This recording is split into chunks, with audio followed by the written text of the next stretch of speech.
जब शिवजी ने गुस्से में आकर समुद्र में फेंकी अपने बेटे कार्तिकेय की किताब। स्वागत है दोस्तों आप सभी का मेरे प्रभु चैनल पर। अगर आपने इस चैनल को सब्सक्राइब नहीं किया है तो अभी करें।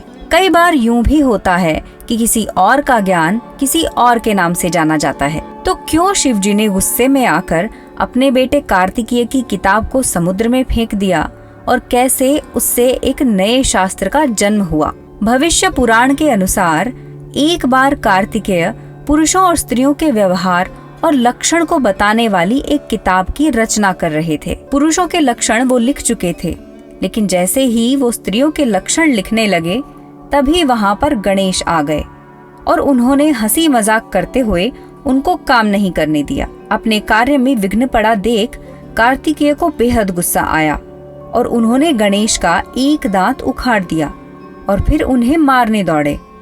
शिवजी ने किसी तरह बीच बचाव कर दोनों को रोका और फिर उनसे लड़ाई का कारण पूछा। जब कार्तिकेय ने उन्हें अपनी किताब के बारे में बताया और कहा कि गणेश उनके कार्य में विघ्न डाल रहे थे, जिससे उन्हें गुस्सा आ गया, तब शिवजी ने उत्सुक होकर उनसे पूछा कि उनकी किताब के अनुसार वो किस तरह के पुरुष होंगे।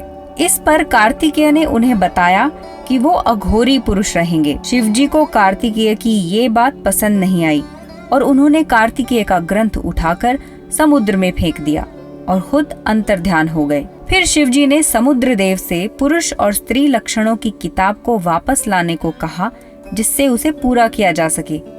साथ ही उन्होंने कहा कि वो स्त्रियों के लक्षण का वृत्तांत खुद लिखे। तब समुद्र ने उनसे कहा कि वो इस अधूरे ग्रंथ को पूरा भी कर देंगे, पर इसके बदले उस ग्रंथ का नाम उनके नाम पर हो, ना कि कार्तिकेय के नाम पर। शिवजी ने कार्तिकेय से बात की और वो शास्त्र समुद्र को दे दिया। उस अधूरे शास्त्र को समुद्र देव ने पूरा किया था, इसलिए इसे सामुद्रिक शास्त्र के नाम से जाना गया। फिर शिवजी ने कार्तिकेय से कहा कि वो गणेश जी का टूटा हुआ दांत उन्हें वापस कर दे। कार्तिकेय ने उन्हें दांत तो वापस कर दिया, लेकिन साथ में ये भी कहा कि गणेश जी को ये दांत हमेशा अपने साथ धारण करना पड़ेगा, अन्यथा वो भस्म हो जाएंगे। तब से कहा जाता है कि गणेश अपने साथ दांत को धारण करते हैं। समय के साथ कार्तिकेय सामुद्रिक शास्त्र का ज्ञान भूल गए।